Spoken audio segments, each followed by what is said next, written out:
leading America, nearly 21% of Buffalo residents are reported as being food insecure. Furthermore, according to data from the University of Buffalo School of Architecture and Planning, over 56,000 households in the city of Buffalo do not have access to a supermarket within a walkable distance and do not have access to a motor vehicle. Food deserts are a growing problem in the United States, particularly in urban areas with high poverty rates. What specific policies would you implement to address food insecurity and ensure equitable access to fresh food across all parts of the city? Well, we're going to lean into some of the great assets that we have in this city right now. I had a great opportunity in the last week to meet with the proprietors over at Imperial Market over at Kensington and Bailey. These are folks that have prioritized doing business in high poverty neighborhoods, and they're doing it with tremendous results. And they have a vision to expand, to take their price, the opportunities to negotiate pricing and expand that to more communities in Buffalo. But they need our support.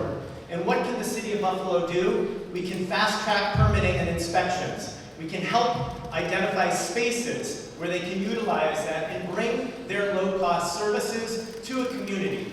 This is a Yemenis-run market that has been doing business on the east side of Buffalo for 20 years, and we would like to see them expand and support other community-supported agricultural models, like Groundworks Market Garden, that is a growing entrepreneurial venture at the corner of Leslie and Genesee, in my neighborhood, not far from our store, that is transitioning vacant land into productive green space. It's doing local hiring. It has a local food market where you can come on Tuesday nights and buy local produce. And then we're going to look at how to expand pop-up markets, food markets, and corner stores like Rooted in Love on Fillmore Avenue, where they sell fresh produce directly to the neighborhood. We are entering a point right now where we need to be creative because the federal government has cut SNAP funding and we need to be better. Thank you. Your rebuttal, Mr. Gardner. Look, the issue here is generational poverty. That's what we're talking about when we're talking about food insecurity. That's that's really the heart of the issue. And the only way that we're going to lift people out of generational poverty is to give them an opportunity to build wealth. And what's the easiest way to do that? Homes. We need to build homes in the city of Buffalo, not affordable rental units like they're building down on Perry Street or anywhere else in the city of Buffalo. That seems to be all that we're building. That seems to be all that New York State is interested in building. We need to build affordable, single-family, and double homes that will allow people to build the generational wealth that will permit them to lift themselves out of this generational poverty.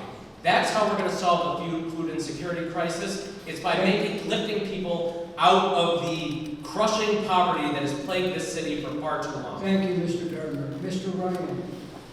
I think there's a real confusion about food insecurity. While the problem's acute in the city of Buffalo, we recently expanded the free lunch program in New York State to be universal because such a high percentage of students in suburban Buffalo were eligible for those programs. So now we have a universal free lunch program throughout New York State. That just shows you how widespread food insecurity is. And the major program helping people get food on their tables is the SNAP program, what used to be called the food stamps program. And unfortunately, the proposals that will just voted on in Washington, D.C. are going to dramatically decrease food stamps for people, and it's going to make people more hungry. We need to have good federal actors that help us solve our local problems.